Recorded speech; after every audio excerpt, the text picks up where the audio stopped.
এই লাইনটা আমাকে আসলে পুরোপুরি ভেঙে চুরে দিছে আর কি আমি বলবো। সেটা হচ্ছে the first line is good is the enemy of great.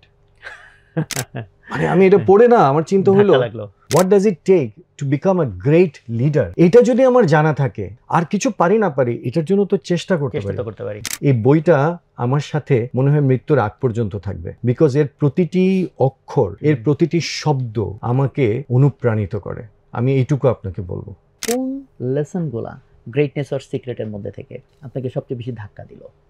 High value, differentiated value, low cost. So ওই জায়গাটা থেকে you start become an effective manager. ওনারা যেটা বলতেছেন বইতে যে কোথায় আমি যাব সেটা বরং পরে ডিসাইড করো, কি করতে হবে পরে ডিসাইড করো, আগে রাইট পিপল বাসে উঠাও তারপরে জার্নি শুরু করো। The first thing that you have to look at is the mindset. That's how you can get the right people on the bus.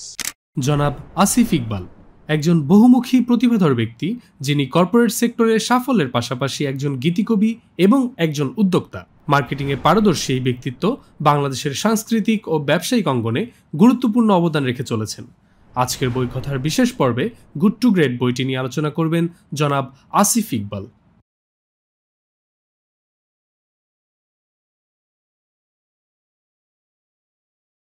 আসসালামু আলাইকুম সুপ্রিয় দর্শক, ভালো আছেন আশা করি। বই কথার নতুন পর্ব নিয়ে আপনাদের সামনে হাজির হয়েছি আমি মাহমুদুল হাসান সোহাগ। আজকে আমাদের সাথে যে গেস্ট আছেন ওনার নাম আসিফ ইকবাল। আপনারা হয়তো ওনাকে অনেকে চেনেন, যারা ওনাকে চেনেন না ওনার যেসব জায়গায় ওনার কি নাম বলে কীর্তির ছাপ আছে সেগুলোর নাম বলে অবশ্যই আপনারা চিনবেন। আসিফ ইকবাল ওনার বেড়ে ওঠা চিটাগাংয়ে, ওখানে পড়ালেখার ইনিশিয়াল পার্ট ওখানেই চুকিয়েছেন। এখন ওনার পরিচয় বলতে গেলে অনেকগুলো শব্দ বলতে হবে। কর্পোরেট প্রফেশনাল, একই সাথে উদ্যোক্তা, খণ্ডকালীন টিচার এবং ট্রেনার, কোচ, সেই সাথে গীতিকবি। তো আসলে অনেকগুলো পরিচয়। আর যে জায়গাটা থেকে আমরা ওনার পরিচয়গুলোকে, ওনার ছাপগুলোকে বেশি হয়তো আমরা দেখতে পেয়েছি, উনি কর্পোরেট লাইফে চাকরি করেছেন ইউনিলিভারে, রবিতে, রিটেল চেইন শপ যেটা স্বপ্ন, সেই স্বপ্নের স্বপ্নদ্রষ্টা বলা যায় ওনাকে। এবং মেঘনা গ্রুপের যে ফ্রেশ যে ব্র্যান্ডটা আমরা জানি ফ্রেশ, সেটাকে অন্যতম বড় ব্র্যান্ডে পরিণত করার পেছনে মানুষ উনি। সো আমরা খুবই হ্যাপি আসিফ ভাই আপনাকে আমাদের এখানে পেয়ে। সোহাগ ভাই, আমি খুবই প্রিভিলেজড। বিশেষ করে এই যে প্রোগ্রামটা, এই প্রোগ্রামটা is very sought after program. এই প্রোগ্রামের যারা দর্শক, হ্যাঁ, তাদের কাছে আমাকে হাজির করানোর জন্যে, প্লাস আপনার সাথে আমি একটা সেশন করতে পারছি। You are such a knowledgeable person. আপনি নলেজ ডিসেমিনেট করার কাজ করছেন। You do a very sacred thing. অত্যন্ত পবিত্র একটা দায়িত্ব আপনার। সেই জায়গাটার থেকে আমি খুবই সৌভাগ্যবান মনে করছি। আমি মনে করছি যে আল্লাহ অনেক বড় একটা মেহেরবানি আমার সাথে করেছে। আসিফ ভাই যেভাবে আসলে দর্শক যেভাবে বলছেন আপনারা বুঝতে পারতেছেন উনি অনেক বিনয়ী মানুষ। অনেক বেশি প্রশংসা আমার করলেন যেগুলো আসলে আমি অত ডিজার্ভ করি না। সো আর ওনার আসলে মানে পরিচয় বলতে গেলে আরও অনেক লম্বা সময় ধরে বলা উচিত। স্টিল আমি অন্তত একটা বলতে চাই, ওয়ার্ল্ড মার্কেটিং সামিট কর্তৃক 50 জন সেরা প্রতিভাবান চিফ মার্কেটিং অফিসারের যে অ্যাওয়ার্ড, সেই অ্যাওয়ার্ড আসিফ ভাই পেয়েছেন, উনি আমার সামনে। সো ওনার অ্যাকচুয়ালি আরও অনেক অ্যাচিভমেন্ট আছে, বাট আমরা যেহেতু বই নিয়ে আজকে বেশি ফোকাস করবো, আমরা বইয়ের মধ্যে চলে যেতে চাই। যে বইটা নিয়ে আলোচনা হবে, দর্শক যারা আপনারা বিভিন্ন সময় আমার কথাবার্তা ফলো করেন তারা এই বইয়ের নাম আমার মুখে অ্যাটলিস্ট অনেকবার শুনেছেন। গুড টু গ্রেট, জিম কলিন্সের লেখা। গুড টু গ্রেট এবং build to last in general, এই দুইটা বইয়ের নাম আমি বিশেষ করে যারা উদ্যোক্তা হতে চায়, উদ্যোক্তা রিলেটেড আলোচনা, অর্গানাইজেশন বিল্ডিং রিলেটেড আলোচনা, তো সেখানে আমি এই দুইটা বইয়ের নাম অনেকবার বলেছি। সেই বই দুইটারই একটা বই আজকে। এবং আমাকে যখন আমার টিম আমাকে বলে যে আপনি এই বইটা নিয়ে কথা বলেন, I was so happy, because কারণ আমি যে বইগুলো খুব পছন্দ করি, আমরা আবার গেস্টকে চাপায় দিই না যে আপনি এই বইটা নিয়ে কথা বলেন। রেদার আমরা খুঁজি যে কোনো গেস্ট যিনি বই পড়েন প্রচুর, উনি কোন বইটা নিয়ে খুব ফ্যাসিনেটেড। তো যখন শুনলাম আপনি এটা নিয়ে কথা বলতে চান, I got fascinated as well. তো we have got at least some commonalities. Point, right.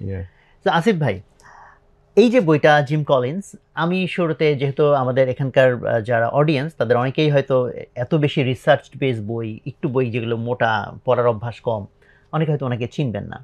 তো সেই জন্য রাইটার এবং তার এই বইয়ের পেছনে তার যে শ্রম, এই রিলেটেড আমার মনে হয় যদি আপনি একটু গ্লিমস দেন, যেহেতু আমরা এই প্রশ্নটা ইন জেনারেল করবই বা করি যে এই বইটা আপনি কেন চুজ করলেন। হয়তো অনেকগুলো কারণ আছে, তার মধ্যে মেবি রাইটার এবং তার ব্যাকগ্রাউন্ড এবং বই লেখার history maybe one of the element, আমি ধরে নিচ্ছি one of the elements.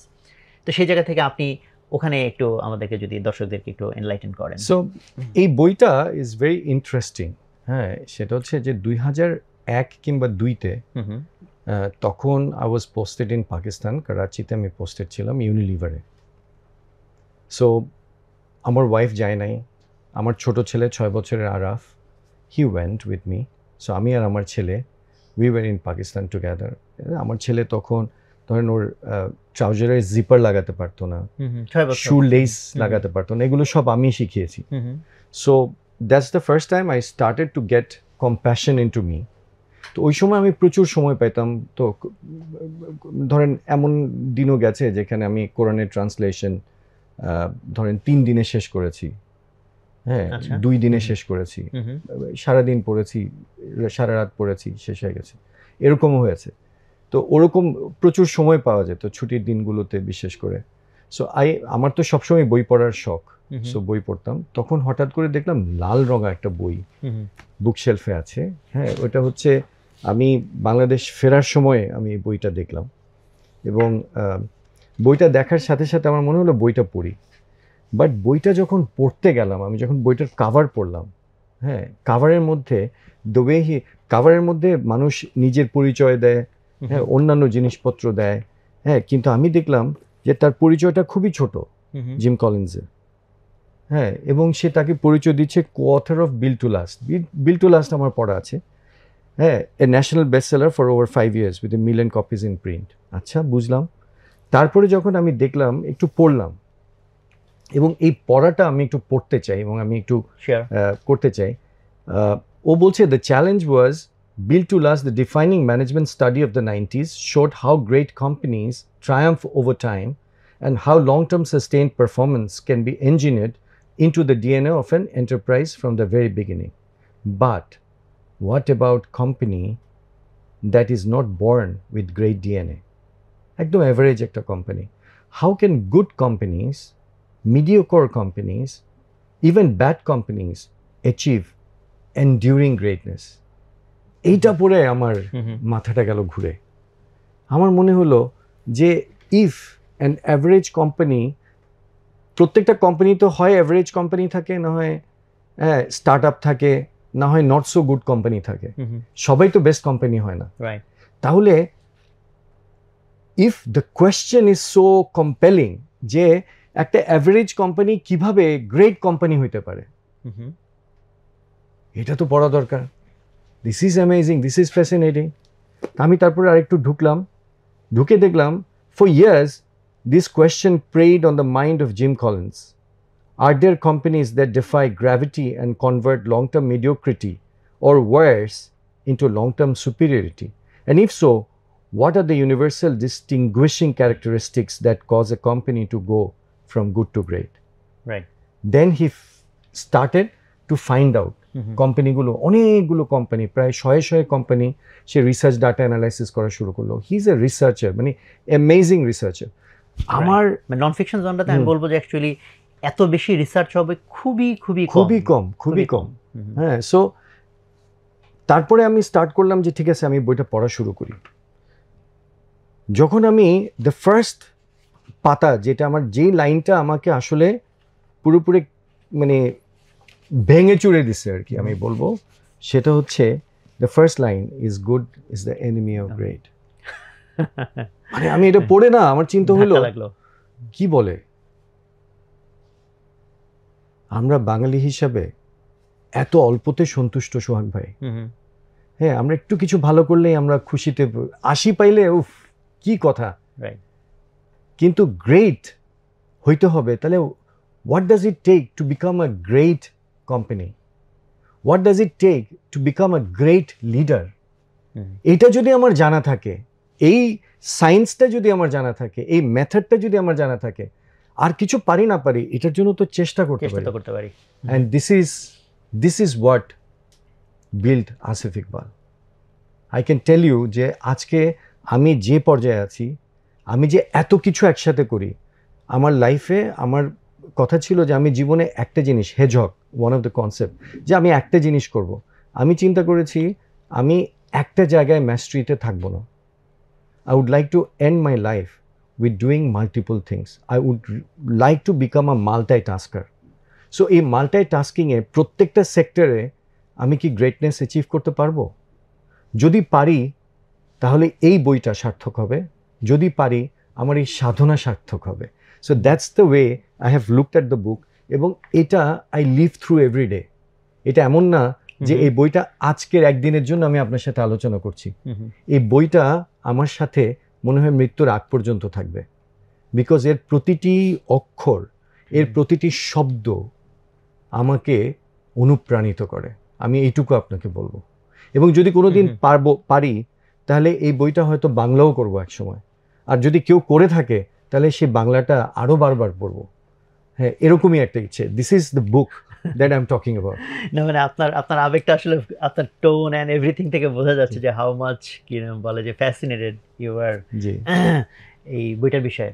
So আমার মনে হয় যে আমাদের অডিয়েন্স যারা, তারাও খুব ডেফিনেটলি রহস্যটা বুঝতে যাচ্ছে যে এত ফ্যাসিনেশন, যেমন অলরেডি কিছু গ্লিমস আসছে, হোয়াইগুলোর অ্যান্সার আসছে, যে এই যে রহস্যটা যে গুড কোম্পানি যে ভালো, হ্যাঁ ভালো করছে, বাট সেখান থেকে গ্রেট হওয়া, প্রথমত ডেফিনেশনের ইস্যু, গুড কোনটা গ্রেট কোনটা, যেটা বিল্টু লাস্টে সে লম্বা ভূমিকা দিয়েছে, এখানেও আছে কিছুটা।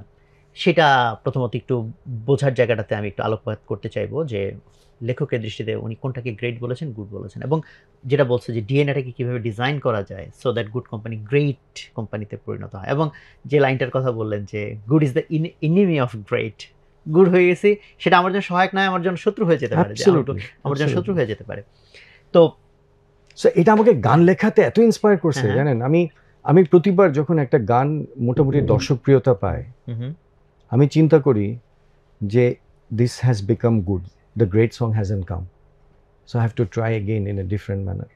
সো আমি ম্যাসের জন্য লিখতাম না, আমি চলচ্চিত্রে আসার পর ও প্রিয়তমাতে, রাজকুমারে, প্রহেলিকাতে I started to write for the mass audience, এবং আমি দেখলাম যে ম্যাস অডিয়েন্স আমি যা লিখলাম সেটা কিন্তু পৌঁছে গেছে, ওই পর্যন্ত পৌঁছাচ্ছে।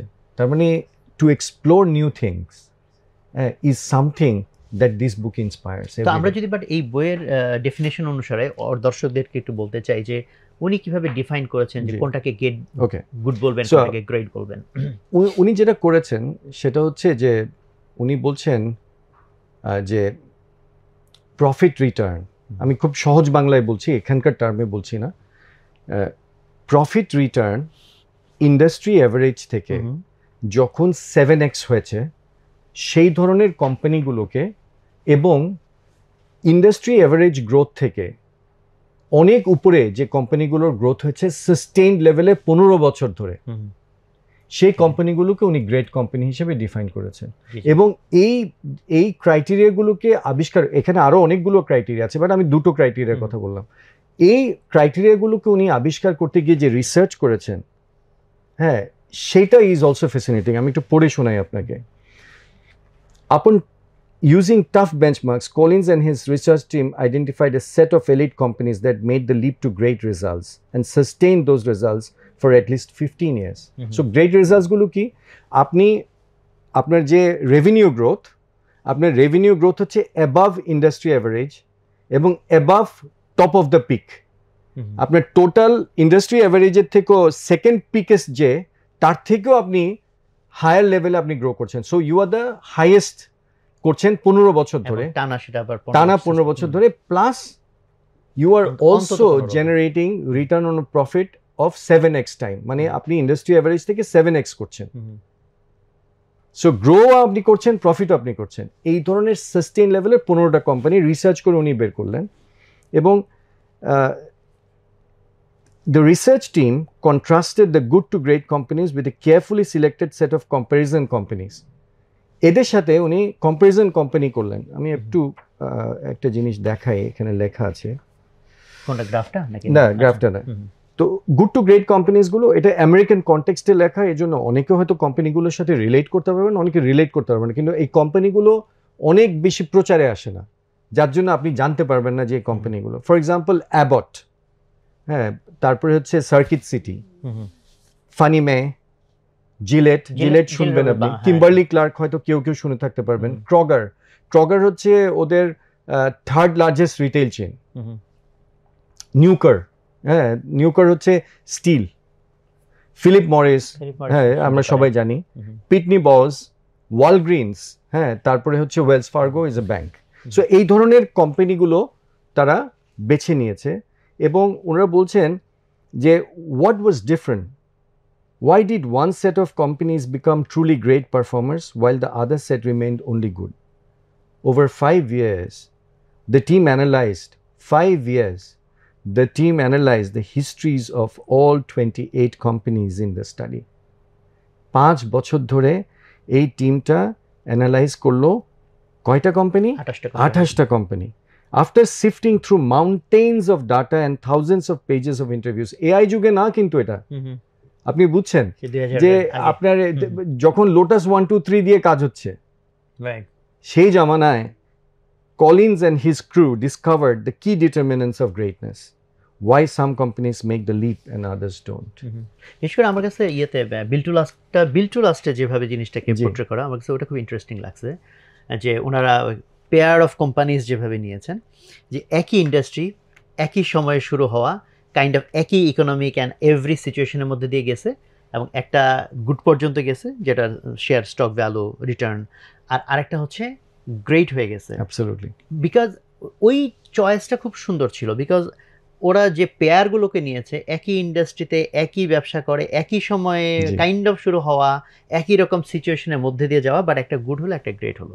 জি, এখানেও কিন্তু তাই আছে, হ্যাঁ, মানে ওই বইতেও তাই আছে, রাইট, হ্যাঁ, এই বইতেও তাই আছে। আমি ওই পুরো বইটাতে যেহেতু এরকম জোড়ায় এটা, বাট আমার মনে হয় যে রহস্যের কিছু অংশ তো ওখানে উদ্ঘাটন হয়েছে, জি, আর একটা বড় অংশ আই থিঙ্ক যে উনি, যেহেতু ওটা আগের বই, এটা পরের বই, এখানে এসে ওনাদের আন্ডারস্ট্যান্ডিংটা বিল্ড হওয়ার পর যে রেসিপি, যে ওয়াই, সেটার ভালো অ্যান্সার আই থিঙ্ক এখানে বেশি আসছে। এটা একটু মজার, শর্ট একটু শেয়ার করি, যে উনি একটা নলেজ সেশনে অ্যাটেন্ড করেছিলেন, সেখানে ওয়ান অফ দ্য ভেরি কি ফিগার ওনাকে বিল টু লাস্ট নিয়ে বলেছেন যে তুমি তো গ্রেট কোম্পানিজগুলোকে গ্রেট কেন হয়েছে এটা এক্সপ্লেন করছো, কিন্তু তুমি তো অ্যাভারেজ কোম্পানিকে কিংবা অ্যাবাভ অ্যাভারেজ কোম্পানি কিভাবে গ্রেট হবে সেটা এক্সপ্লোর করো নাই। সো তোমার বইয়ের মধ্যে অনেক দোষ আছে। সে কিন্তু এটাকে, এই ক্রিটিসিজমটাকে সে কিন্তু পজিটিভলি নিল, বললো যে সে আমাকে আঘাত দিতে কথা বলেছে, ঠিক আছে, এটা আমি মানলাম, কিন্তু ওর কথার মধ্যে সাবস্টেন্স ছিল, এটা আমাকে ভাবিয়েছে, এবং এই ভাবনা থেকেই বই, এবং সে কিন্তু ওই ক্রেডিটটা ইন্ট্রোডাকশনে তাকে দিয়েছে। So these are interesting thoughts, যে আসলে মানুষ, উনি যা লিখছেন সেটা কিন্তু উনি ওনার লাইফেও প্র্যাকটিস করছেন। রাইট। সো এখন আমরা আসলে বইয়ের ভিতরে ঢুকতে চাই, যে এই যে গ্রেট হওয়ার যে রেসিপি, জি, সেখানে আমি বইয়ের শুরুর দিক থেকে যদি বলি, যতদূর আমার মনে আছে, শুরুর দিকে তার যে অ্যাজাম্পশনসগুলো ছিল এবং এক একটা করে অ্যাজাম্পশন বাদ যাচ্ছিল, ডিডাকশন, যে হ্যাঁ, সে ধরে নিয়েছে মেবি নিউ স্ট্র্যাটেজি অ্যান্ড, যে কোম্পানিগুলোর কথা, ওই এদের গ্রাফ যদি দেখি আমরা, একটা সার্টেন জায়গা থেকে দেন এইভাবে উঠতে উঠতে উঠতে উপরে চলে যাচ্ছে। সো তারা ওই জায়গাটুকুতে দেখার চেষ্টা করলো যে কি কি জিনিস নতুন, সেখানে যেসব জিনিস হতে পারে, এরকম অনেকগুলো জিনিস, যে এটার কারণে কিনা, এটার কারণে কিনা, এটার কারণে কিনা, এরকম অনেকগুলো জিনিস ওনারা ডেটা থেকে দিচ্ছে না, ডেটা এটাকে সাপোর্ট করে না, বাদ যাচ্ছে বাদ যাচ্ছে বাদ যাচ্ছে। দেন বাদ যেতে যেতে যেতে যেতে যা কয়টা টিকলো, যে না এইগুলি না, এইগুলি হলো কারণ, যেটার ভিতরে এখানে মেবি 5-6টার মতো কারণ ওনারা নিয়ে আসছেন টোটাল, মোটা দাগে 6টা বোধ হয়, if I am not wrong. So আমরা এখন ওই 6টা তো ডেফিনেটলি কভার করতে পারবো না, তাহলে তো অ্যাটলিস্ট আমাদের 10 ঘন্টার পডকাস্ট লাগবে, বাট আমরা অন্তত 1টা 2টা 3টা টাচ করতে চাই।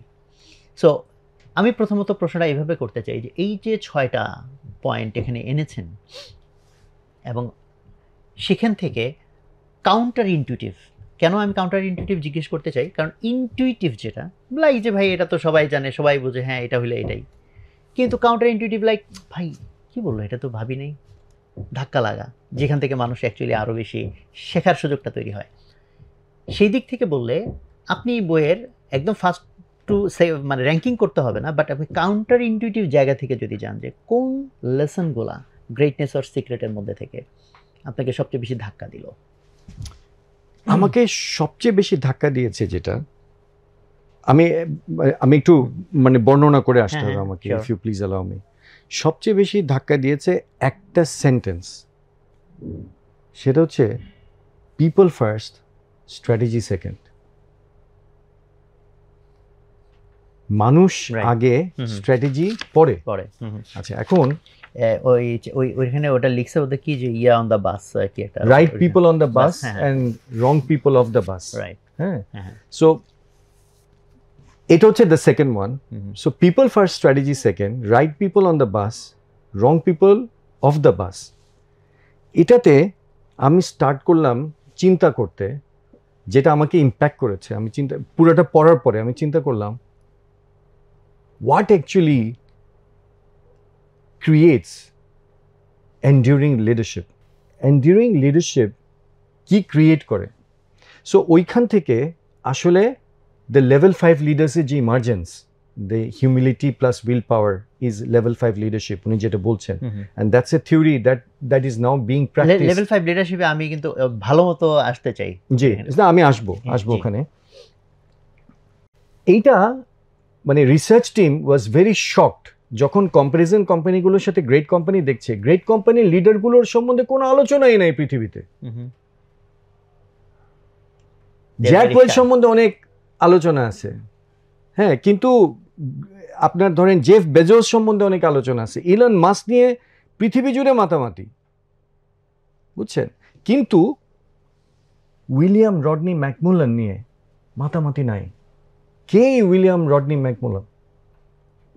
সে কিন্তু ক্রগারের the enduring company, great company ক্রগারের সিও ছিল, এবং ক্রগারে সে যখন আসছে সে তখন নিয়ার ব্যাংক্রাপসি থেকে ওই কোম্পানিটাকে industry leading 7 times growth generate করা একটা কোম্পানিতে পরিণত করেছে। Kroger is a retail chain.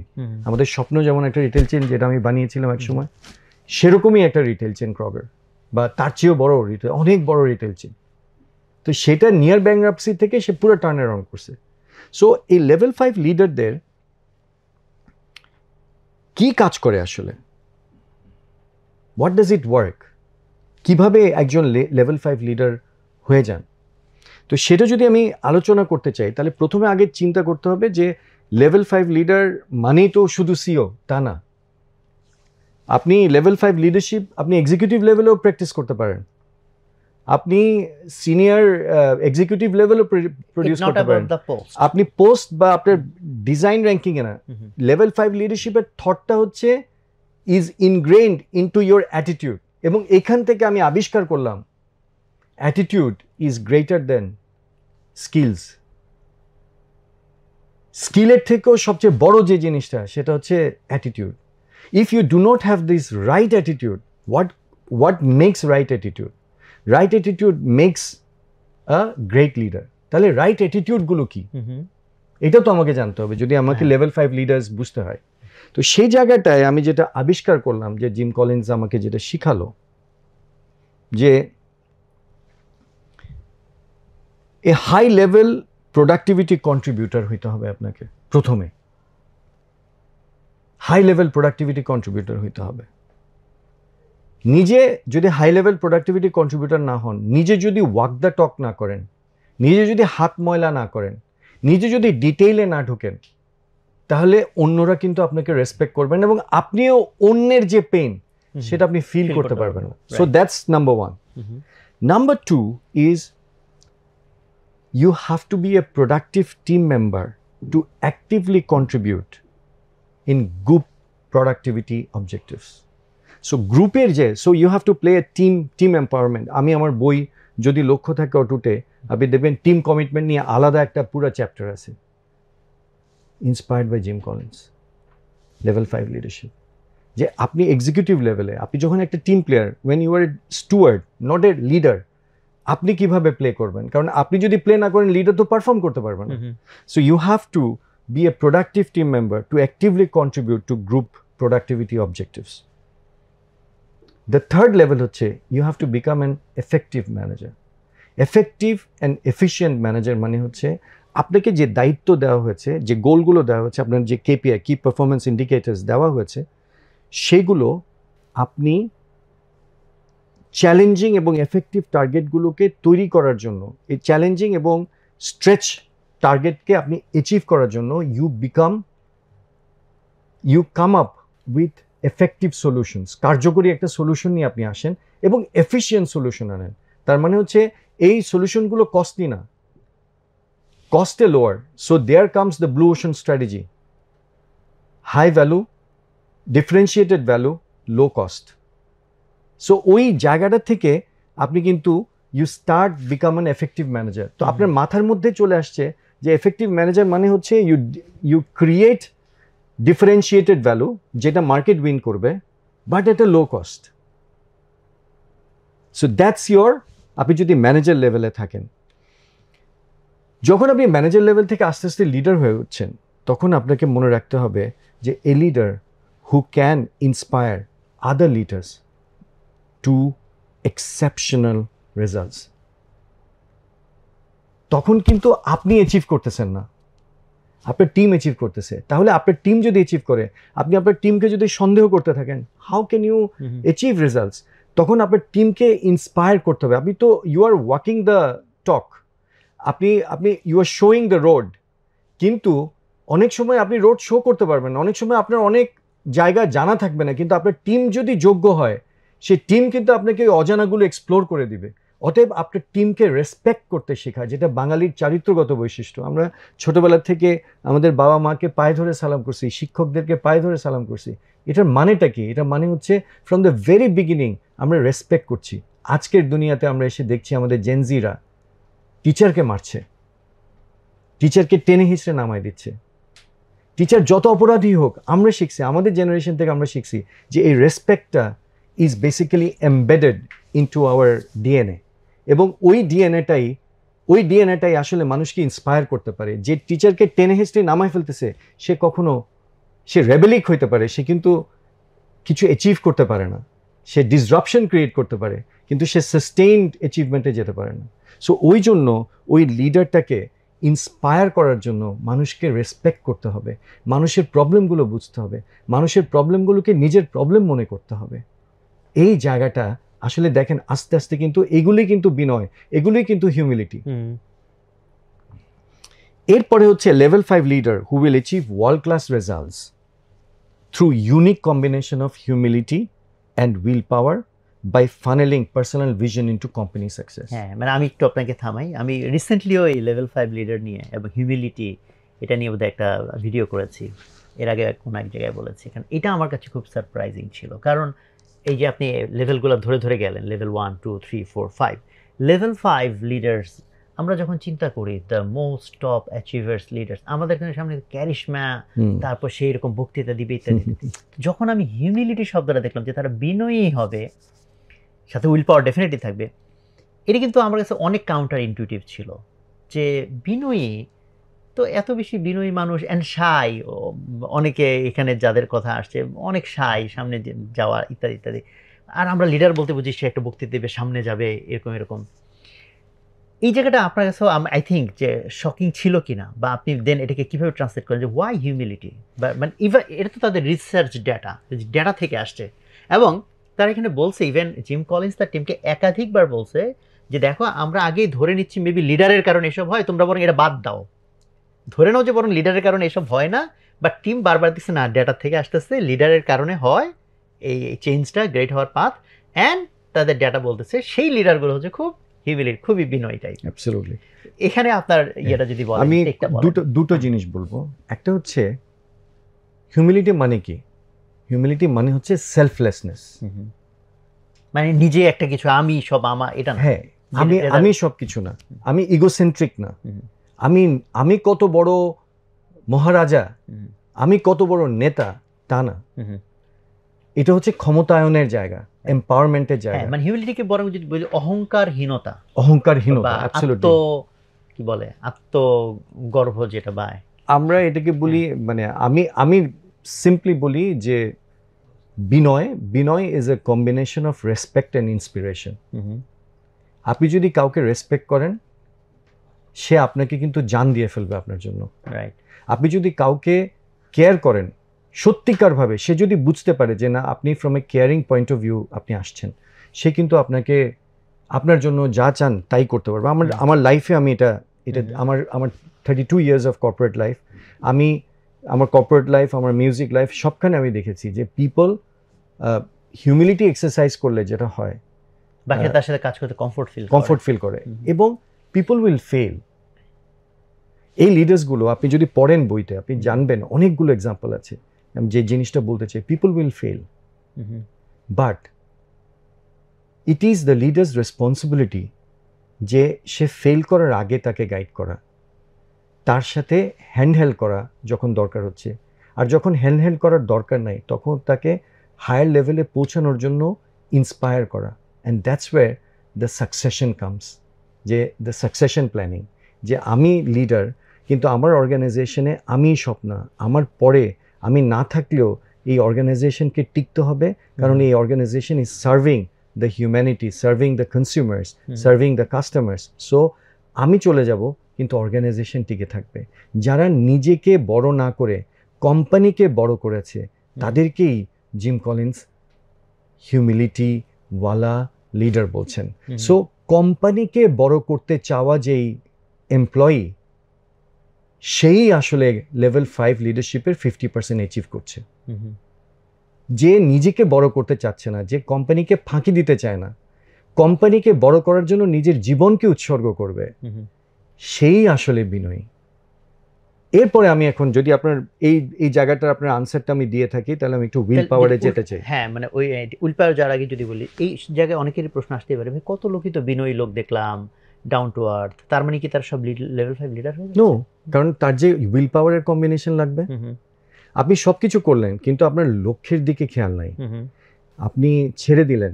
আমি আপনাকে এখানে আমার জীবনের অত্যন্ত বড় একটা ঘটনা, যেটা আমার উইল পাওয়ারকে একটা অন্য লেভেলে নিয়ে গেছে বলে আমি বিশ্বাস করি, তার কয়েকটা এক্সাম্পল আমি আপনাকে দিব। এই বই থেকে কিন্তু ইন্সপায়ার্ড। ইন পাকিস্তান আমাদের ইউনিলিভারের এন্টায়ার ডিস্ট্রিবিউশন সিস্টেম কলাপস করে, বিকজ আমরা গ্রোথ ট্র্যাজেক্টরিতে পুশ করতে করতে আমাদের ডিস্ট্রিবিউটর এবং হোলসেল চ্যানেল পুরোটার গলায় গলায় মাল তুলে ফেলছি। So demand was lower then the supply that we have given, ফলে এন্টায়ার ডিস্ট্রিবিউশন সিস্টেম কলাপস করে। তখন ইউনিলিভার পাকিস্তানের আমার চেয়ারম্যান ছিলেন মুশারফ ভাই, শি ইজ আ লেডি। উনি প্রথমে এই জিনিসটাকে রিয়েলাইজ করতে পারছিলেন না। আমি তখন ছিলাম ইউনিলিভার পাকিস্তানের ট্রেড মার্কেটিং হেড। এই বইটা তখন মাত্র আমার পড়া হচ্ছে। হ্যাঁ, তখন and she was a very angry person. ওনার সামনে বড় বড় লিডাররা যাইতে ভয় পাইতো। আমি কিন্তু ম্যানেজমেন্ট বোর্ডে তখনও বসি না, আমি জাস্ট ম্যানেজমেন্ট বোর্ডের আগের লেভেলটাই আছি। So I am the department head but not the function head. So আমি ট্রেড মার্কেটিং লিড করছি তখন।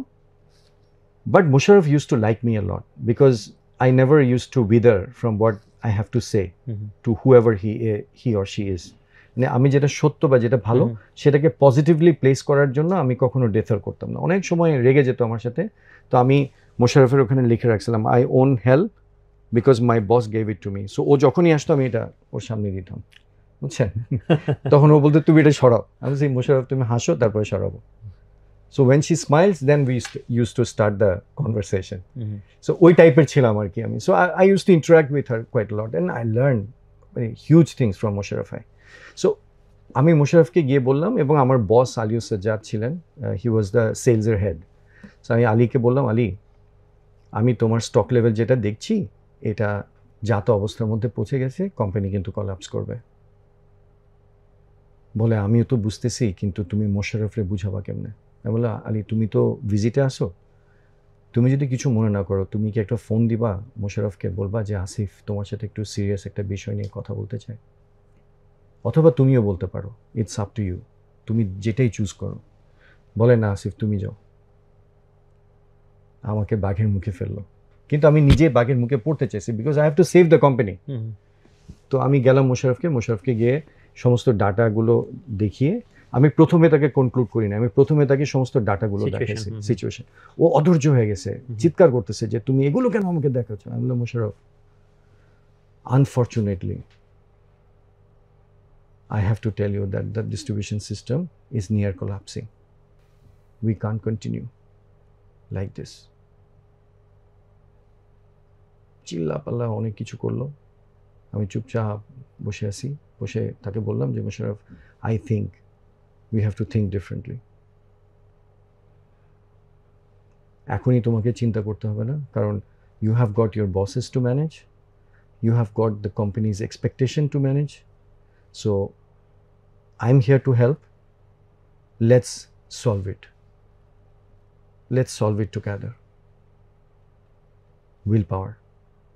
আচ্ছা, তারপরে এক সপ্তাহ পরে কোনো আওয়াজ নাই, কিচ্ছু নাই।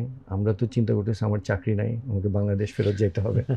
আমি আলীর সাথে ঠাট্টা মশকরা করতেছি যে বস, হ্যাঁ ব্যাগ ট্যাগ সব গুছিয়ে রাখছি, বললেই কিন্তু এয়ারপোর্টে চলে যাব।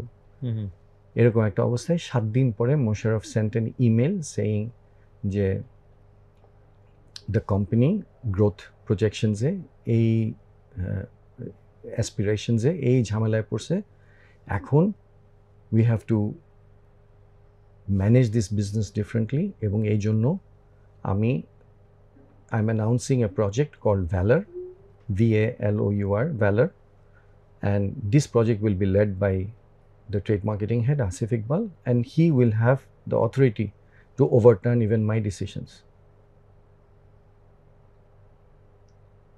And for the next 6 months, I worked night and day, 18-20 hours a day to really get into this data crunching.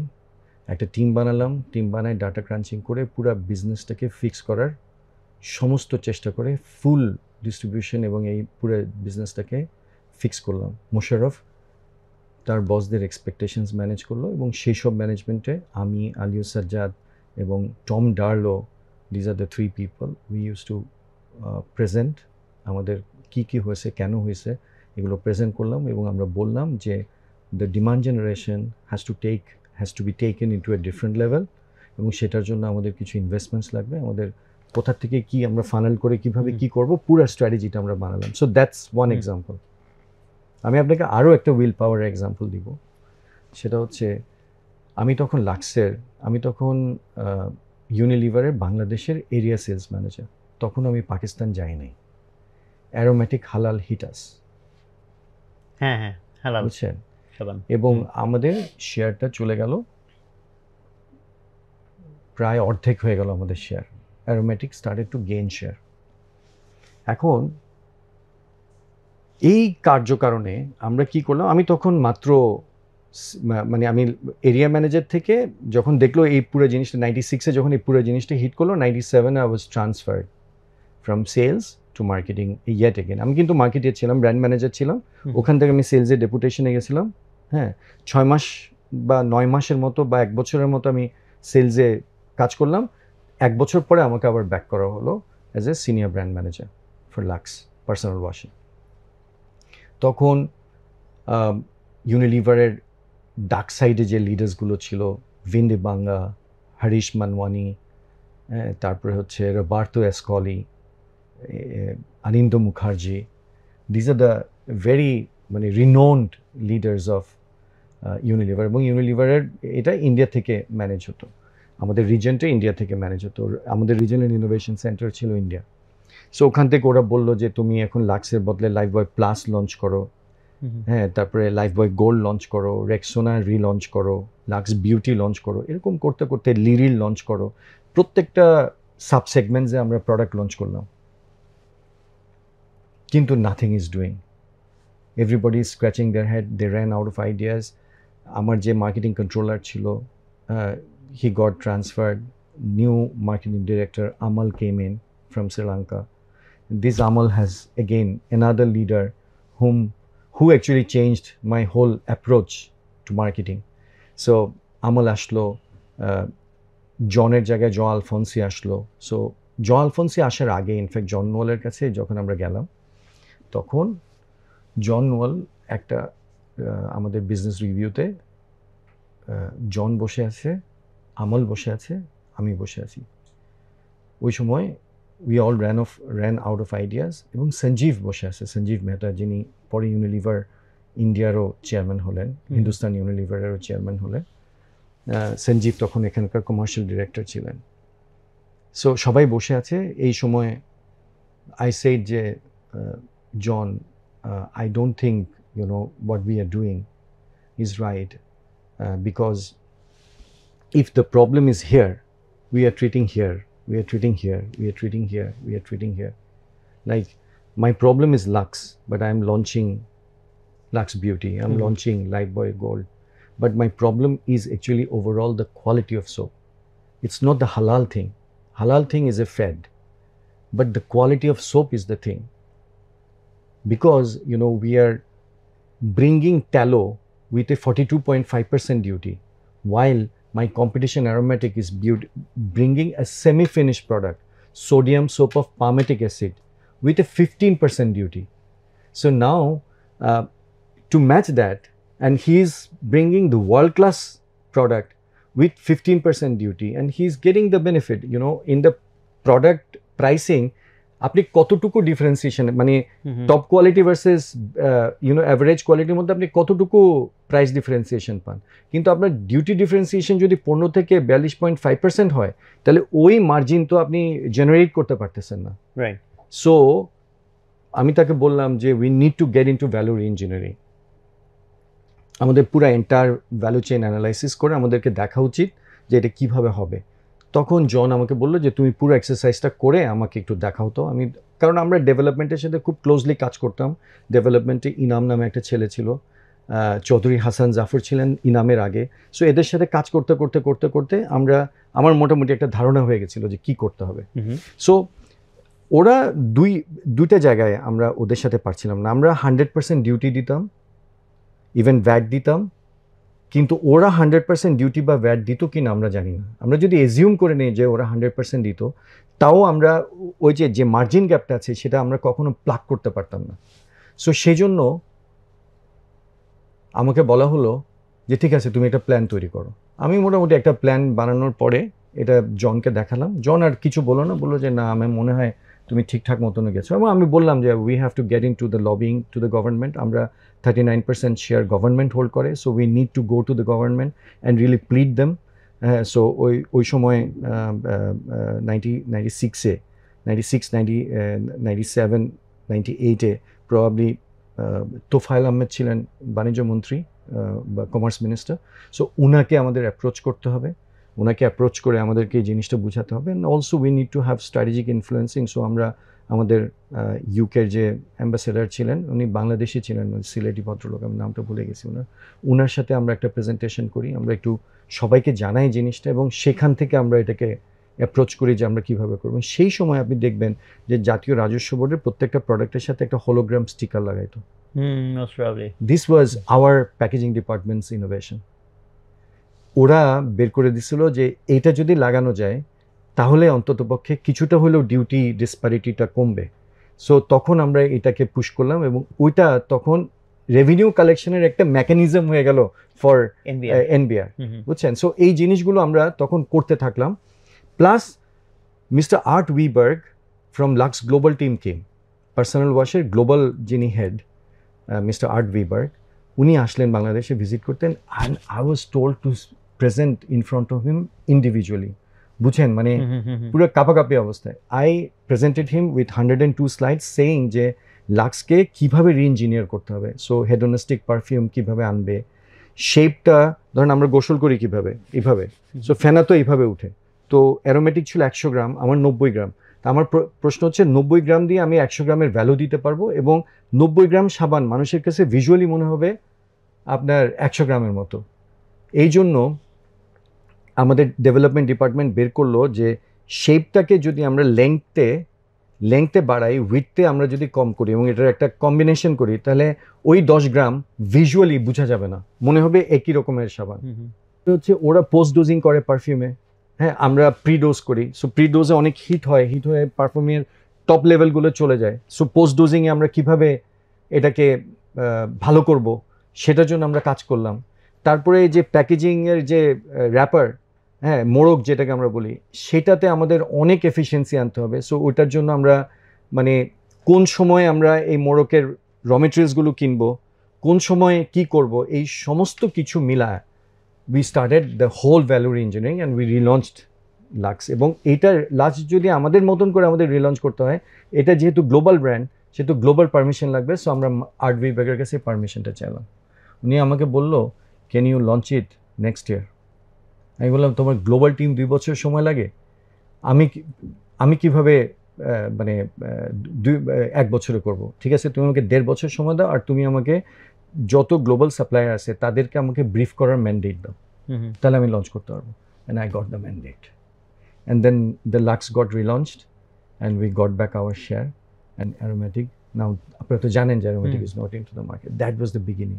So এই যে উইল পাওয়ার, যে এত কিছুর মধ্যে, এত বড় বড় ডার্ক সাইডের লোকের মধ্যে আপনি যা বিশ্বাস করেন হেজহকের মতন, ওই বিশ্বাসটাকে আপনি ড্রাইভ করা এবং ছেড়ে না দেওয়া। সজারু যেরকম খুলে দাঁড়ায় থাকে, সাপ কত রকম ভাবে ফনা মারে, ইয়ে করে, কিন্তু ওর তো আর কিছু হয় না, ওরকম আমাদেরকেও এই জিনিসটা করতে হয়। And that's how actually the whole thing becomes tremendous will power. So এটা কোত্থেকে পাইছি? This book. সো যদিও একটা ঘটনা আগের, একটা ঘটনা পরে, তারপরে আমি আরো অনেক স্টোরি আমার লাইফে বলতে পারবো, but this is will power. This is what makes a man from a boy. So এই যে দুইটার কম্বিনেশন, যে হিউমিলিটি অ্যান্ড উইল পাওয়ার, যেটার কম্বিনেশন ওরা বলতেছেন লেভেল 5 লিডার। সো এখানে আবার যদি এক্সেপশনাল কেস আমরা খুঁজি, মানে প্রশ্নটা এখান থেকে আনবো, যেমন গ্রেট কোম্পানি, যেটা ডেফিনেশন অলরেডি আপনি এখানে বইতে যেটা আছে যে অ্যাটলিস্ট 15 বছর এটা এনডিউর করেছে। সো বাট এখনকার বিশ্বে আমাদের কাছে যে কোম্পানিগুলা আমাদের চোখের সামনে, সেটা বলেন আপনি আইফোন, মানে অ্যাপল বলেন, টেসলা বলেন, তো বর্তমানে আমরা ধরেন যে কোম্পানিগুলোকে চোখের সামনে দেখি, বিশেষ করে স্টার্ট আপ যাদের ইউনিকর্ন হয়ে যাচ্ছে, $1 বিলিয়ন কোম্পানি হয়ে যাচ্ছে, এবং ওগুলোই এখন আমাদের সামনে রোল মডেল। সো সেখানের সাথে যদি এখন আমরা এটাকে ম্যাচ করতে যাই, নাম্বার 1 হচ্ছে যে এখানে যেটা এন্ডিউরিং লেখা, লম্বা সময়ের কথা। সো এখনকার জিনিসগুলো হচ্ছে খুব দ্রুত, খুব শর্টকাট। সো এন্ডিউর এগুলো করবে কি করবে না আমরা জানি না। আর অন্য দিক থেকে যদি লেভেল 5 লিডার্সদের বৈশিষ্ট্যের মধ্যে থেকে আসি, তাহলে এখানে আমরা অনেকগুলো ব্যতিক্রম হয়তো দেখবো। যেমন স্টিভ জবস খুব অ্যারোগেন্ট টাইপের ছিলেন, এলন মাস্ক তারও বিহেভিয়ার অ্যান্ড এভরিথিং ঠিক নট সো এই টাইপ। সো সেক্ষেত্রে এটাকে আপনি কিভাবে রিকনসাইল করবেন? দেখেন, প্রথম কথাটা হচ্ছে আমি আপনাকে এখনকার একটা সাকসেস স্টোরির কথা বলি, অ্যামাজন। এই প্রশ্নটা আমার মাথায় আসছে, কিন্তু আমি অ্যামাজন দিয়ে এটার উত্তর দিই আর কি, আমার নিজেকে নিজে উত্তর দিই, এই কারণে যে অ্যামাজন প্রায় 18 বছর ধরে ইট ওয়াজ নট প্রফিটেবল। এখন অ্যামাজন হচ্ছে ওয়ার্ল্ডের বিগেস্ট গ্লোবাল ব্র্যান্ড। কিভাবে সম্ভব? এন্ডিউরেন্স। ও লেগে থেকেছে, হেজহগ কনসেপ্ট, ও গিভ আপ করে নাই। উইল পাওয়ার, জেফ বেজোস, বুঝছেন, অনেক নাম করে ফেলছে হয়তো বা all the things, but imagine যে একটা মানে ছোট লাইব্রেরি বা বুক স্টোর থেকে অ্যামাজন হয়ে ওঠার যে জার্নি, এটা কিন্তু একদিনের জার্নি না। আজকে যে স্টার্ট আপগুলো হচ্ছে, আমি বলছি না যে স্টার্ট আপগুলো আগামীতে এই এন্ডুরেন্সটা পাবে না, .com-এর মতো এটাও পড়ে যাবে। তো আপনি .com-ও হইতে পারেন, অথবা আপনি স্টার্ট আপ গ্রাইন্ডের এই পুরো জায়গাটায় আপনি আরেকটা নতুন লিপও নিতে পারেন, কিন্তু আপনার ফান্ডামেন্টাল যদি লং টাইম সাস্টেইন করতে হয়, যদি সাস্টেইন করে, তাহলে start up will also become, সবগুলো স্টার্ট আপ হয়তো সাকসেসফুল হবে না, কিন্তু কিছু কিছু স্টার্ট আপ যদি এই প্র্যাকটিসেসগুলো অর্গানাইজেশনে জারি থাকে তাহলে হবে। ফর এক্সাম্পল, আমি একটা বই পড়লাম, সেটা হচ্ছে নেটফ্লিক্সের কালচারের মধ্যে 3টা জিনিস: the culture of disagreement, the culture of candour and the culture of empowerment. ও কি বলছে যে দ্য কালচার অফ ডিসএগ্রিমেন্ট মানে হচ্ছে যে কেউ ডিসএগ্রি করতে পারবে অর্গানাইজেশনে। সো আপনি ডিসএগ্রিমেন্টের একটা কালচার যদি অর্গানাইজেশনে রাখেন, আজকে যদি বাংলাদেশ এজ এ কান্ট্রি যদি এই কালচার অফ ডিসএগ্রিমেন্টটা প্র্যাকটিস করতো, তাহলে অনেক কিছু অনেক ডিফারেন্ট হইতো। ঠিক তেমনিভাবে আপনি একটা অর্গানাইজেশনে আপনি দেখেন, রেসপেক্টের কারণে আমরা কি করি, আমরা একটা অটোক্রেটিক লিডারশিপ ইম্পোজ করার চেষ্টা করি। কিন্তু level 5 leadership is all about allowing people, empowering people to say what they want for achievement of the organisation. তাহলে আমি যদি কালচার অফ ডিসএগ্রিমেন্ট প্র্যাকটিস করি, আমার তো কোনো অসুবিধা নাই। দ্য কালচার অফ ক্যান্ডার, আমি একটা কোম্পানিতে আসলাম, আমি মন খারাপ করে কাজ করতেছি, আমি কি ভালো প্রোডাক্টিভিটি দিতে পারবো? আমার মনের ভেতরটা যদি আমি বলতে না পারি, আমি যদি অর্গানাইজেশনে বাকি কলিগদের সাথে, আমার সিনিয়রদের সাথে আমি যদি শেয়ার করতে না পারি, আমি কি ভালো পারফরমেন্স দিতে পারবো না তো। So the culture of candour is very much required. এছাড়াও আপনার ধরেন দ্য কালচার অফ এম্পাওয়ারমেন্টের কথা বললাম, দ্য কালচার অফ ডিসএগ্রিমেন্টের কথা বললাম, এই সবগুলো মিলায় আপনি যদি খেয়াল করেন তাহলে আপনি দেখবেন যে স্টার্ট আপ যদি এই পার্টিকুলার উইল পাওয়ার এবং হিউমিলিটির জায়গাটা, এই তিনটা জিনিস যেগুলো বললাম এগুলো সব কিন্তু হিউমিলিটির পার্ট। সো আপনি যদি হিউমিলিটিটা প্র্যাকটিস করেন অর্গানাইজেশনে, আপনি যদি আপনার উইল পাওয়ারটাকে ঠিক রাখেন এবং আপনি যদি অর্গানাইজেশনাল টেকনোলজি চেঞ্জ এবং আদার থিংস যেগুলো এই বইতে বলা হয়েছে, হ্যাঁ, যে টেকনোলজি অ্যাক্সেলারেটর, হ্যাঁ, অ্যান্ড আদার থিংস যদি আপনি ঠিকঠাক মতো রাখেন, আপনি যদি টেক কেয়ার করেন, আমার তো মনে হয় যে even today it is relevant for the start আপস।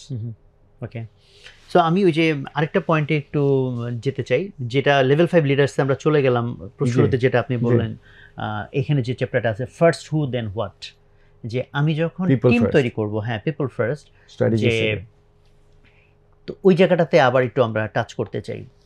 ওখানে একটা কথা আপনি বললেন যেটা, যে রাইট পিপল। সো নাম্বার 1, আমি কিসের সাপেক্ষে বুঝবো রাইট পিপল, যে রাইট পিপলকে বাঁচিয়ে রাখবো, রং পিপলকে? এবং ওনারা যেটা বলতেছেন বইতে যে কোথায় আমি যাব সেটা বরং পরে ডিসাইড করো, কি করতে হবে পরে ডিসাইড করো, আগে রাইট পিপল বাসে উঠাও, তারপরে জার্নি শুরু করো। এটা কিন্তু আসলে খুবই disruptive kind of thing, because আমরা কিন্তু অলওয়েজ বলি যে ভাই লক্ষ্য আগে ঠিক করো, বাস কোথায় যাবে, দেন হচ্ছে তুমি লোক নাও অথবা হোয়াটএভার। এখানে কিন্তু একটু ডিফারেন্ট ভাবে তারা জিনিসটাকে নিয়ে আসছে। তো এই জিনিসটার আপনি ব্যাখ্যা কিভাবে দিবেন, যে এটা কি কিভাবে রাইট মনে করেন? সো আমি এখানকার এই যে এই জায়গাটায় আমি আপনাকে বলবো যে একটা, কারণ ধরুন আমি প্রশ্নটাকে এভাবে যদি বলি যে আমি রাইট পিপলকে বাসে উঠালাম, উঠানোর পরে হচ্ছে বাস বললাম যে অমুক দিকে যাবো, এন্ড তারা বললো না ভাই আমি তো অমুক দিকে যাবো না। হ্যাঁ, সো প্রথম হচ্ছে right people, R right people on the bus and wrong people off the bus. তাহলে কে রাইট পিপল আর কে রং পিপল, এটাকে সোজা সাপটায় আমি আপনাকে ডিফাইন করব বইতে যেভাবে ডিফাইন, আমার সামারিটা হচ্ছে বই থেকে নিয়ে, যে দ্য রাইট অ্যাটিটিউড। এবং আমি যে বইটা লিখেছি যদি লক্ষ্য থাকে অটুট, সেখানে যে গ্রোথ মাইন্ডসেটের কথা আমি বলেছি সুজান ক্যারল ডিউকের, সেই গ্রোথ মাইন্ডসেটওয়ালা লোকগুলোকে আপনাকে অন দ্য বাস করতে হবে এবং ফিক্স মাইন্ডসেটওয়ালা লোকগুলোকে অফ দ্য বাস করতে হবে, অথবা ফিক্স মাইন্ডসেট থেকে গ্রোথ মাইন্ডসেটে যাইতে পারে, এই ট্রান্সফরমেশন নিতে পারে, এইগুলো লোকগুলোকে আপনি ডাউট হিসেবে অর্গানাইজেশনে রাখতে পারেন, বাট ফিক্স মাইন্ডসেটের লোক আপনি রাখতে পারবেন না। সো আপনার অর্গানাইজেশনাল ভিশন, ভ্যালুস এবং বিলিভস, অর্গানাইজেশনের যে ভিশন, ভ্যালুস এবং বিলিভস আছে সেইটা যারা ওন করে এবং এইটা যারা প্র্যাকটিস করে তারাই হচ্ছে রাইট পিপল। আর এটা যারা প্র্যাকটিস করতে পারে না, আর্টিফিশিয়ালি বলে আমি ওন করছি, কিন্তু আসলে ওন করে না, they are not right people, they are wrong people. But আমরা তো মানে যখন রিক্রুটমেন্ট হয় এটা তো খুব কমন প্র্যাকটিস, আমরা will look at the skills, হ্যাঁ, তাই না? বাট আমরা স্কিলস দেখি, কিন্তু না, আমি বলছি আপনাকে আগে অ্যাটিটিউড দেখতে হবে, আপনাকে আগে মাইন্ডসেট দেখতে হবে। No matter whether you are recruiting a CEO or you are recruiting an executive, the first thing that you have to look at is the mindset. That's how you can get the right people on the bus. এবং মাইন্ডসেটটা আপনার অর্গানাইজেশনের জন্য আপনাকে define করতে হবে যে what kind of mindset you want. হ্যাঁ, মানে সেটা তো এক একজনের জন্য, অফকোর্স আপনি তো নিশ্চয়ই বলবেন না যে আপনি একজন জি হুজুর মাইন্ডসেটের একটা লোক চান, হ্যাঁ, আপনি ইয়েস স্যার মাইন্ডসেটের লোক চান। আপনি যদি লিডার হন, আপনি চাইবেন যে আপনার চারপাশে এমন সব লোক নিতে, যেমন আমি চাই এমন সব লোক নিতে যে আমাকে রিপ্লেস করতে পারে, আমাকে চ্যালেঞ্জ করতে পারে। তাহলে কি হবে? তাহলে কোম্পানি বেনিফিটেড হবে।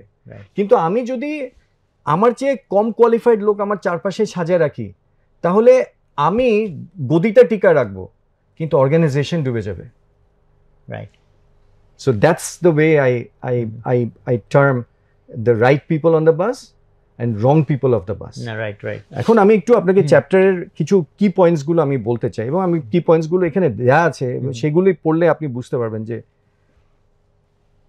the key point of this chapter is not the idea of getting the right people on the team. The key point is that who questions come before what decision. Even before vision, before strategy, before organization structure, before tactics. এগুলো পরে, আগে হু, কাকে আমি নিব, কে এই পজিশনটার জন্য যোগ্য, এরকম যোগ্য লোক যদি আমি না পাই তখন আমি কি করব, তাকে আমি কিভাবে ডেভেলপ করব? আমি বাজারে পাচ্ছি না এরকম একটা যোগ্য লোক, তাহলে আমাকে ডেভেলপমেন্ট টেনিউরে যেতে হবে। তাহলে আমি এখানে একটা জিনিস একটু কোয়েশ্চেনেবল না, সেটা হচ্ছে যখন বলছি ইভেন বিফোর ভিশন, জি আমার ভিশনের আগে আমি কিসের ভিত্তিতে তাহলে বুঝবো যে ও রাইট পিপল? না, আপনার দেখেন এইখানে যে কোম্পানিগুলোকে ডেভেলপ করা হয়েছে, these are average to good companies. So ওর তো অলরেডি একটা ব্যবসা ছিল। এখন এই ব্যবসার জন্য প্রয়োজনীয় যে লোকগুলো সেগুলো হচ্ছে আপনার রাইট পিপল। এই প্রয়োজনীয় লোকগুলোর প্রয়োজনীয় মানসিকতাওয়ালা লোকগুলো হচ্ছে রাইট পিপল। সো আপনি ভিশন আপনি হয়তো একটা সেট করছেন, এই লোকগুলো এসে কিন্তু আপনার ভিশনকে রিডিফাইন করতে পারে। আপনি আমার কথাটা বুঝছেন? সো দ্যাটস দ্য রিজন ও বলছে যে even before vision you need to have the right people on the bus. That's so important. So আরেকটা জিনিস উনি বলছেন যে the comparison companies frequently followed the genius with 1,000 helpers model. A genius leader who sets a vision and then enlists a crew of highly capable helpers to make the vision happen. This model fails when the genius departs. The good to great leaders were rigorous, not ruthless, in people decisions. They did not rely on layoffs and restructuring as a primary strategy for improving performance. The comparison companies used layoffs to a much greater extent. We uncovered 3 practical disciplines for being rigorous in people decisions. When in doubt, don't hire.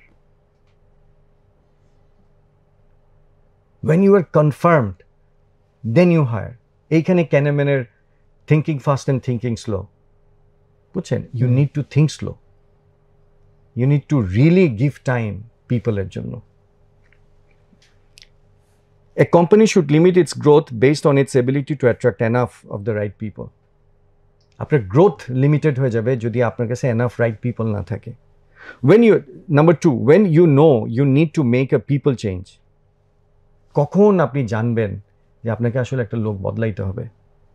First, be sure you don't simply have someone in the wrong seat. Third হচ্ছে put your best people on your biggest opportunities, not your biggest problems. এটা খুব interesting. বুঝছেন? তার মানে কি আপনি যে আজকে এই পর্যায়ে আসছেন সোহাগ ভাই, এটা আপনার উইকনেসের কারণে আপনি আসেন নাই, আপনার স্ট্রেংথের কারণে আসছেন। So you need to hone on your strengths, not on your weaknesses. Maybe you will take someone who will cover your weaknesses for something. আপনি হয়তো এআই জানেন না, তো you hire the best guy in the AI. That's how you can have the right people on the bus. জি, এখানে অবশ্য এই জায়গাটাতে ওই যেটা বলছে যে প্রবলেম, এই জিনিসটা অবশ্য আমি অর্গানাইজেশনাল জায়গা থেকে চিন্তা করছি। জিনিসটা ইন্টারেস্টিং যে আমার অর্গানাইজেশনে একটা প্রবলেম আছে যেটাকে আমার সলভ করতে হবে, আবার আমার একটা অপরচুনিটি আছে যেটাকে আমাকে গ্র্যাব করতে হবে। তো বলছে বেস্ট পিপলকে প্রবলেম সলভ করলে কী হবে, জিনিসটা মাইনাস থেকে 0-তে আসবে, আর আমি অপরচুনিটিতে ট্যাপ করলে হবে কি 0 থেকে মেবি 100-তে চলে যাবে। তো এটা একটা মানে ইম্পর্টেন্ট স্ট্র্যাটেজির জায়গা। আমি এরপরে অ্যাটলিস্ট এখানে আরো দুটো পয়েন্ট আমি একটু অ্যাড করে দিই, তাহলে মানুষ একটু ইন্টারেস্ট পাবে। সেটা হচ্ছে যে good to great management teams consist of people who debate vigorously the culture of disagreement in search of the best answers, yet who unify behind decisions regardless of parochial interests. Meaning একটা জিনিস মনে রাখতে হবে, অর্গানাইজেশনে decision নেওয়ার আগ পর্যন্ত কিন্তু ফাটাফাটি ডিবেট হবে, হ্যাঁ, কিন্তু once the decision has been taken, তারপরে হচ্ছে it's all about owning that decision and implementing to the best result, to get the best result. That's the learning. So এখানে কিন্তু ঠিকই আছে, আরও কিছু জিনিস আছে। We found no systematic pattern linking executive compensation to the shift from good to great. হ্যাঁ, এটা শুরুর দিকেও এক জায়গায় লিখছে। The purpose of compensation is not to motivate the right behaviors from the wrong people, but to get and keep the right people in the first place.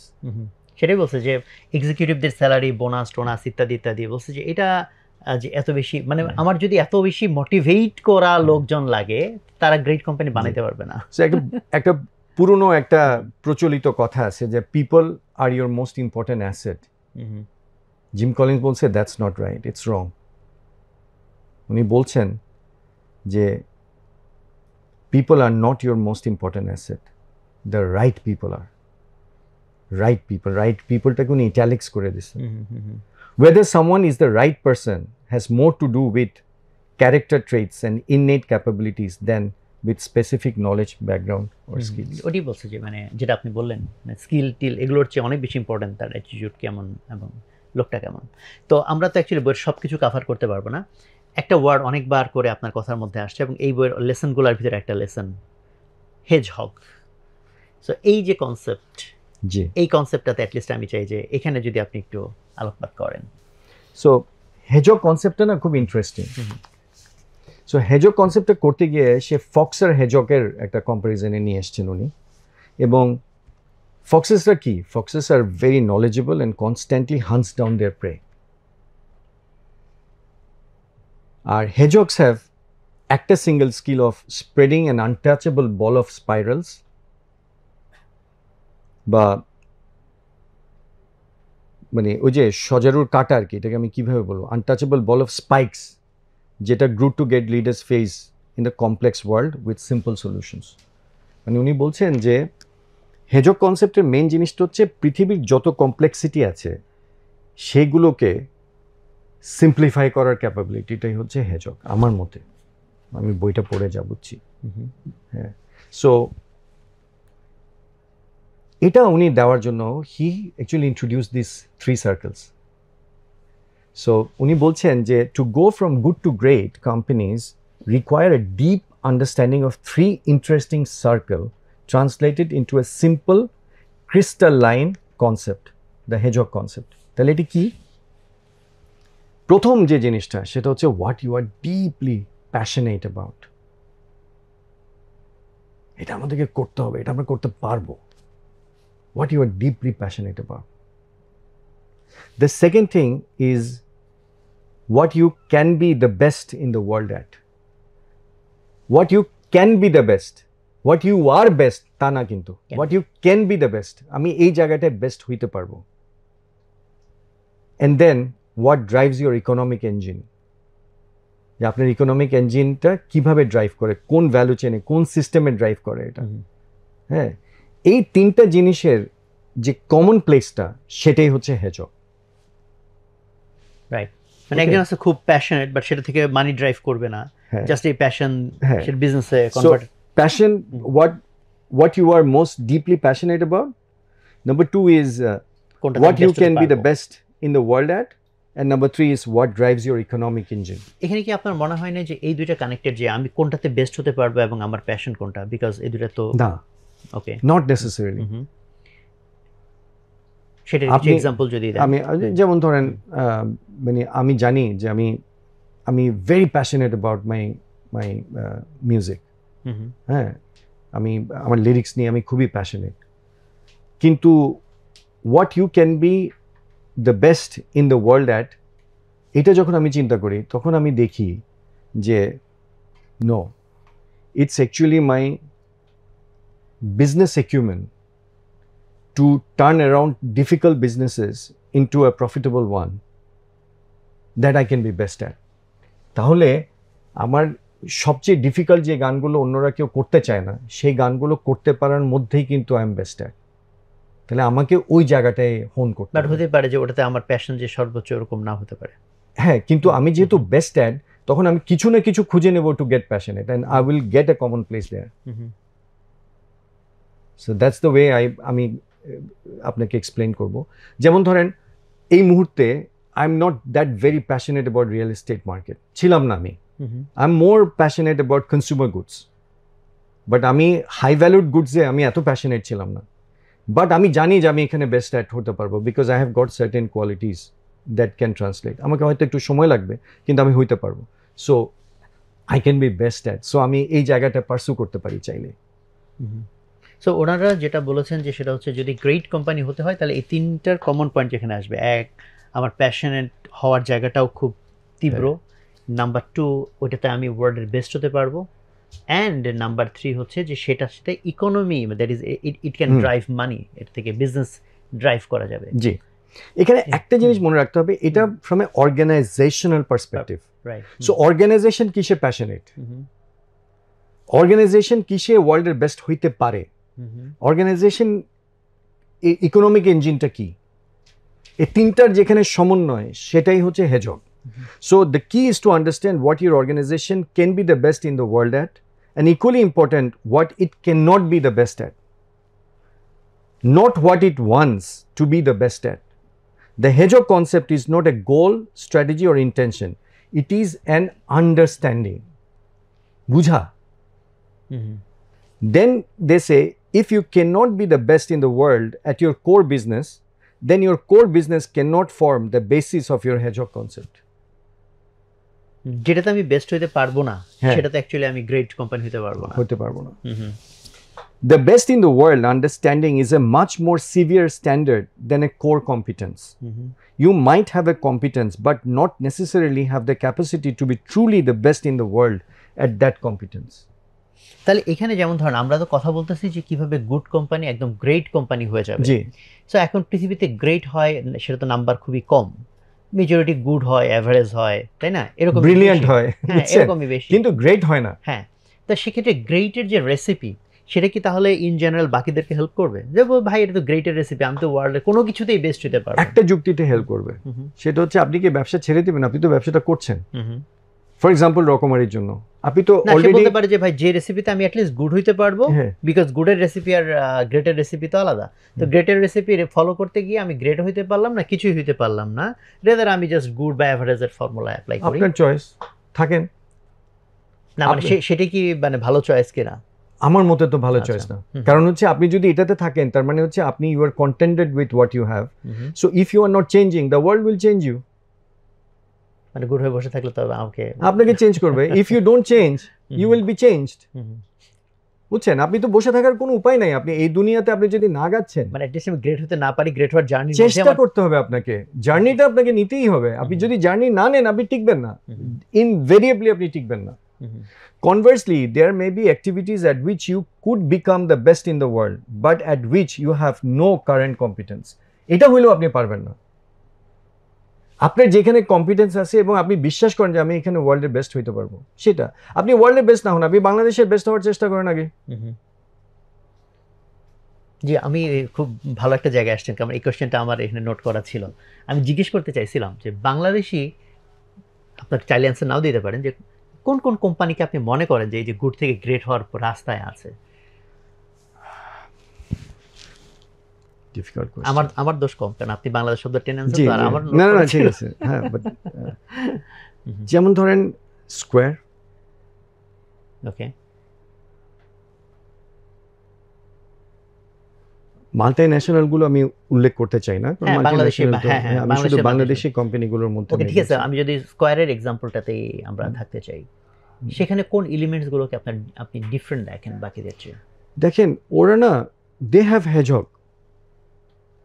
মানে এত perfectly আমার কাছের লোকজন যারা, তারা অনেকবার আমার মুখ থেকে স্কয়ারের নাম শুনেছে। আমি কিছু জিনিস তাদের দেখে আই গট রিয়েলি ফ্যাসিনেটেড। আমি এই মুহূর্তে একজনকে দায়িত্ব দিছি যে স্কয়ারের HR কালচার এটা ডেভেলপ করছে কোন লোকটা, কে মাস্টার মাইন্ড, আমার এই লোকটাকে দরকার, খুঁজতে হবে। দে হ্যাভ হেজহগ কেন? ওরা দেখেন, ওরা এন্টায়ার কালিনারি মার্কেটে ওরা মশলাতে যেভাবে কনসেন্ট্রেট করে মশলাটাকে নাম্বার 1 ব্র্যান্ড বানিয়েছে, এবং তাদের যে মার্কেট শেয়ার সেকেন্ডের থেকে অনেক অনেক বেশি, এবং কনসিস্টেন্টলি ওরা গ্রো করছে year on year.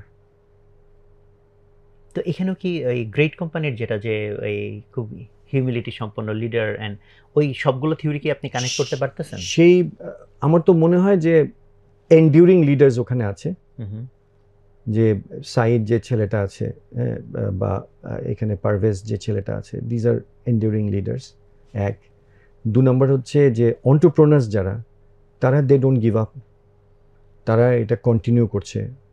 Mister Anjan Chowdhury is very respectable, he believes in people and he inspires people. So ওই জায়গাটার থেকে দ্যাটস দেয়ার। হ্যাঁ, সো আমার মনে হয় স্কয়ারকে আপনি রাখতে পারেন। ওকে, না আমি আমি আরো নাম বলতে পারতাম, বাট মানে না, ইটস ওকে, মানে ক্লিয়ারলি একটা নাম হলো।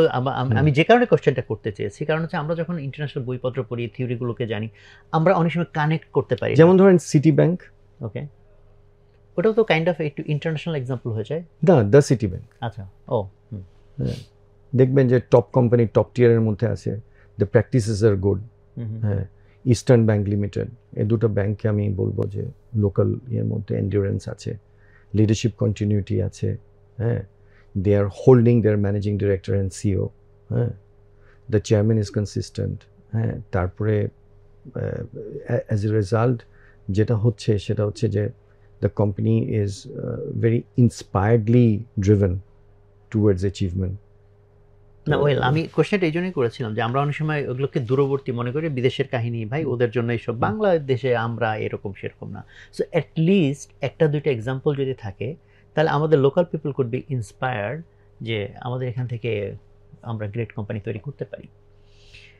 তো অ্যাকচুয়ালি এখানে তো আসলে আরও অনেকগুলো লেসন আছে, এই বইটা তো ডেফিনেট না পড়লে তো আর সেটা পাওয়া যাবে না, বাট অ্যাটলিস্ট আমরা যতটুকু টাচ করেছি আই থিঙ্ক এখান থেকে যারা হয়তো এটার অডিয়েন্স সাইজ অত বড় না যে এটা গণমানুষ সবাই শুনে গ্রেট লিডার গ্রেট কোম্পানি বানানোর চিন্তা করবে, সেটা না, কারণ আমরা ওইটা আসলে চিন্তা করেও পডকাস্টগুলো করি না।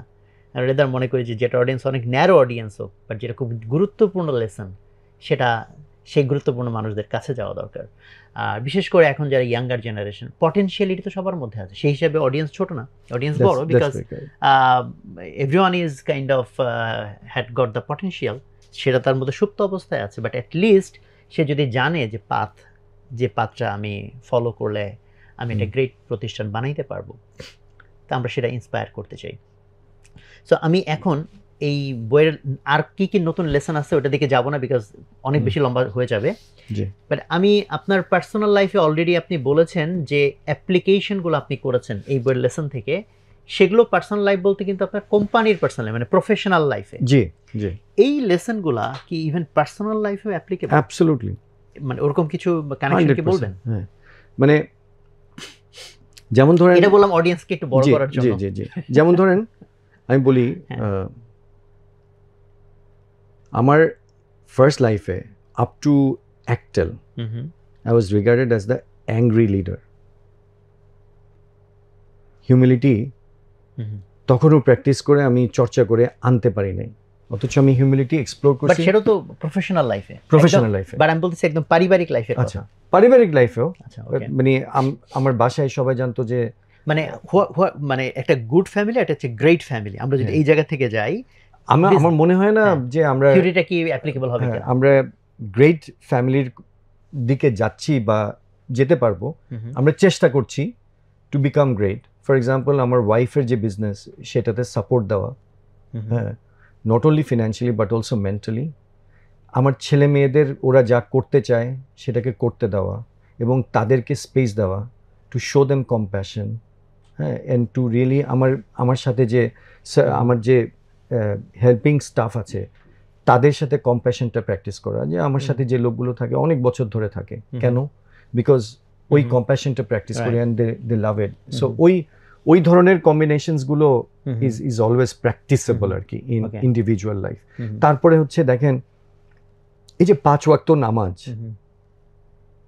যে নামাজ পড়ে সে বিনয়ী না হয়ে পারে না? মানে ইসলামের কনসেপ্টই তো বিনয়, কারণ সাবমিশন, মানে শয়তান কোত্থেকে শয়তান হয়ে গেল। আপনি বলেন না যে 5টা বার আল্লাহ যখন আপনাকে জিজ্ঞেস করবে যে তোকে তো আমি উপায় দেখাই দিয়েছিলাম, তুই তো উপায়ে যাস নাই, আমি তো তখন আল্লাহকে বলতে পারবো যে আল্লাহ 5 বার আমি তোমার যত কথায় শয়তান যতভাবে প্ররোচিত করুক 5 বার তো আমি তোমার সামনে গিয়ে সেজদা দিছি আল্লাহ, আমি তো বিনয় দেখাইছি, আমি তো তুমি ছাড়া হাসবি আল্লাহু লা ইলাহা ইল্লাহু আলাইহি তাওয়াক্কালতু ওয়া হুয়া রাব্বুল আরশিল আযীম, আমি তো তোমার উপরেই ভরসা করছি, আর কারোর উপরে ভরসা করি নাই আল্লাহ।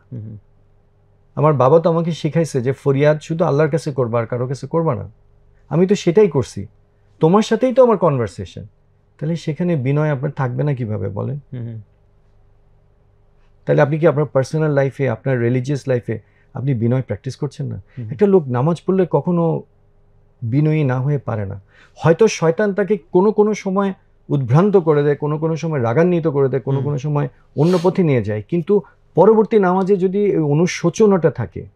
অনুশোচনাটা যদি থাকে, ওই রিয়ালাইজেশনটা যদি থাকে, তাহলে মানুষ তো এই বইয়ে যা বলছে তাই প্র্যাকটিস করতে পারে, বাইরে কিছু না। তো বই থেকে আমি আরেকটা প্রশ্ন করতে চাই যে এই বইয়ের যে লেসনসগুলো আছে এটার মধ্যে কোনো কোনো লেসন কি আপনার মনে পড়ে যেটা আপনি ডিসঅ্যাগ্রি করেন, আপনার কাছে মনে হয়েছে আমার কিচ্ছু এরকম মনে হয় না।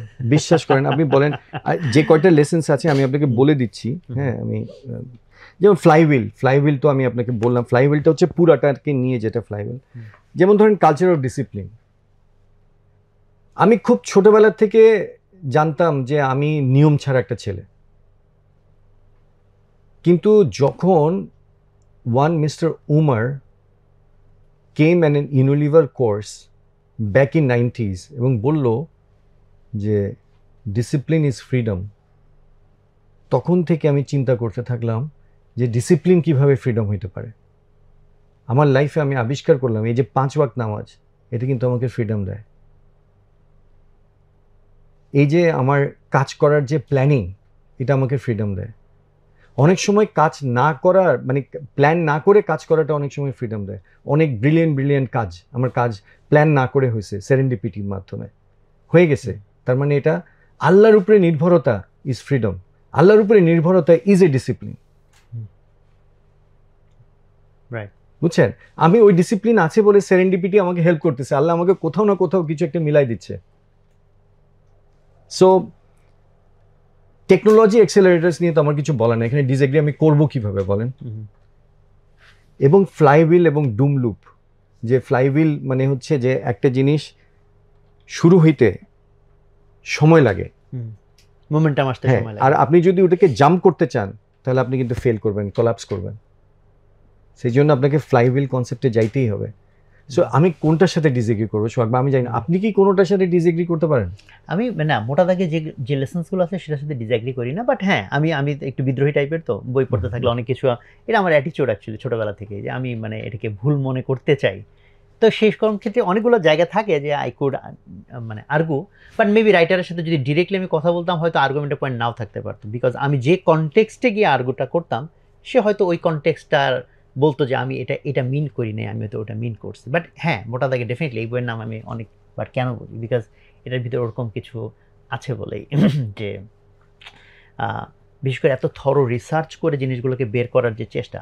স্টিল যেটা সায়েন্স, একদম পিওরলি সায়েন্স, সেটা একরকম, বাট যেটা হচ্ছে মানুষকে ইনভলভ করে ঘটনা, এটা তো পিওরলি সায়েন্স সম্ভব না। বা স্টিল অনেক ডেটা দেখলে প্যাটার্নগুলো আসে, সেই প্যাটার্ন থেকে যখন একটা জিনিস পাওয়া যায় তো we can have more confidence, at least আমি বলতে চাই যে কোনো বইয়ের যে থিওরিজ আছে আমি অ্যাগ্রি করি অর ডিসঅ্যাগ্রি করি, ওয়াই ডোন্ট আই টেস্ট? আমি যদি মনে করি যে ভাই এই থিওরিটা আমার কাছে মনে হচ্ছে ঠিক না, I can try to test the idea. At least আমি ক্লু তো পাইলাম যে কোন পয়েন্টে আমি টেস্টটা করবো, কোন ইস্যু। আমি ধরেই নিছি ভাই এটা তো এটা এরকমই, এর চেয়ে অন্য কিছু হবে না।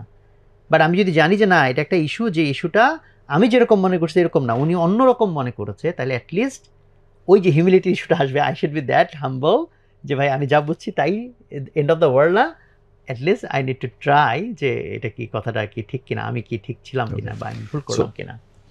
দুটো পয়েন্ট অফ ভিউ আছে, একটা হচ্ছে যে প্রফেশনাল স্কেপটিসিজম, যে আপনি যে কোনো জিনিসকে দেখার সময় আপনি ধরেন একটা পরীক্ষার খাতা কাটছেন, আপনি 10-এ কাউকে 0 দিয়ে শুরু করতে পারেন এবং 10 পর্যন্ত যেতে পারেন, আর কাউকে আপনি 10 দিয়ে শুরু করতে পারেন, তারপরে আপনি হয়তো নাম্বার কমাই নিচে আনতে পারেন। সো আমি হচ্ছে 10 দিয়ে শুরু করার লোক, আমি হচ্ছে মানে আজীবন একজন বিশ্বাসী। এখন এই বইটাতে আমি কেন বিশ্বাস করলাম, কারণ এই বইটা রিসার্চ বেসড, ও কিন্তু ফ্যাক্টস নিয়ে কথা বলছে, ও কিন্তু ইনফারেন্স নিয়ে কথা বলছেন, ও ধারণা নিয়ে কথা বলছেন, ও কনজেকচার নিয়ে কথা বলছে না। এই জন্য কোরআন শরীফেও বলেছে conjecture is no substitute for truth, ধারণা সত্যের বিকল্প হতে পারে না, এটা কোরআনের আয়াত। হ্যাঁ, সো এই বই ধারণা নিয়ে কথা বলে না, এই বই রিসার্চ থেকে আউটকাম নিয়ে কথা বলে। 5 বছরের গ্রুয়েলিং রিসার্চ অন 28 কোম্পানিজ, এই 28 কোম্পানিজ বাঁচতে তার কতগুলো কোম্পানি তাকে কয়েকশো কোম্পানি থেকে বেছে 28 কোম্পানিজ করেছে। সো এই রিগারটা আমরা কি আমাদের জীবনে অ্যাপ্লাই করি কখনো? সো এই রিগারটাই তো overwhelming, right? So thank you very much. I think আমাদের অডিয়েন্স এখান থেকে অ্যাকচুয়ালি অনেক কিছু নেওয়ার মতো পাবে। আর আমাদের প্রত্যেক পর্বে আসলে ঘোষণা থাকে যে আমাদের পুরো ডিসকাশন থেকে অডিয়েন্সের দিকে তাকিয়ে বলি, আমাদের যে ঘোষণাটা থাকে আবার আপনাদের উদ্দেশ্যে মনে করিয়ে দিই যে আমাদের পুরো আলোচনা থেকে আপনারা কি শিখলেন, কি বুঝলেন, আপনি কি অনুভব করলেন, সেটা আপনারা কমেন্টে লিখে জানাবেন। অন্তত 3 জনকে আমরা পুরস্কৃত করব যারা সবচেয়ে ভালো আমাদের এই আলোচনার ইনসাইটটা বের করতে পারবেন।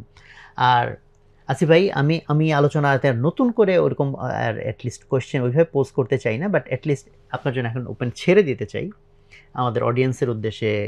Anything you want to share regarding this book or anything? আমি যেটা শেয়ার করতে চাই সেটা হচ্ছে যে আমরা জানতে চাই, কিন্তু জানতে চাওয়ার জন্যে যে চেষ্টাটা আমাদের করা দরকার সেই চেষ্টাটা আমরা করি না। এবং আমরা মনে করি যে আমরা চরিত্রগতভাবে হয় মেধাবী, না হয় মেধাবী না। আমরা চরিত্রগতভাবেই ফাঁকিবাজ, না হয় পরিশ্রমী। এই ভাবনা থেকে আমরা যদি বের হয়ে আসি এবং আমরা যদি জানার আগ্রহ থেকে জানাটাকে চর্চায় পরিণত করি। ফর এক্সাম্পল, আমার একটা ইংরেজি প্রভার্ব আমার সবসময় আমি এটা ধারণ করি, সেটা হচ্ছে sow a thought reap an action, sow an action reap a habit, sow a habit reap a character, sow a character reap a destiny. So আপনি যদি সূরা নাজমের 39 নম্বর আয়াত মতো মানুষ তাই পাবে যার জন্য সে চেষ্টা করবে, সেভাবে আপনি যদি মেধার থেকেও চেষ্টাতে আপনি লেগে থাকেন, আপনার লক্ষ্যটাকে ঠিক করে আপনি যদি শুধুমাত্র মরিয়া চেষ্টা করেন এবং আপনার বুকের মধ্যে আপনার ভিতরে যদি আপনি সন্দেহটা না রাখেন, so if you have got desperate desire, দুটা D, desperate desire, and if you want to achieve the destiny of years, আরেকটা ডি, এবং ইফ ইউ টেক ডাউট, সন্দেহ, out of your dictionary, I think you will become successful. এটা কিন্তু practice করা যায়, I practice it. So আমি সবাইকে inspire করব যে চেষ্টাতে বিশ্বাস রাখতে। আল্লাহ যে চেষ্টা করে আল্লাহ তাকে কামিয়াব করেন, আপনি যদি নিয়ত সহি হয়। সো এই জন্য চেষ্টা করবেন, দেখবেন যে আপনি একটা সময় এমন অনেক দূর পৌঁছে গেছেন যেখানে মেধাবীরাও পৌঁছাতে পারেনি। Thank you so much. দর্শক, আমরা অ্যাকচুয়ালি অনেক মূল্যবান অনেকগুলো কথা শুনলাম, বিশেষ করে ফিনিশিংয়ে যেটা বললেন খুবই খুবই মূল্যবান। সো আমাদের এই পর্বগুলোর তো অ্যাকচুয়ালি টার্গেটই থাকে যে আমাদের এই যে বাংলাদেশ 18 কোটি মানুষ আমরা অ্যাটলিস্ট, কারণ আমি যেহেতু ইংরেজিতে কথা পডকাস্ট করতেছি না, বাংলা ভাষীদের জন্যই। সো আমাদের এই জেনারেশনের মধ্যে থেকে, এই মানুষের মধ্যে থেকেই শুধু বাংলাদেশকে সুন্দর করে না, পৃথিবীকে সুন্দর করার মতো পটেনশিয়াল লোকজন আছে।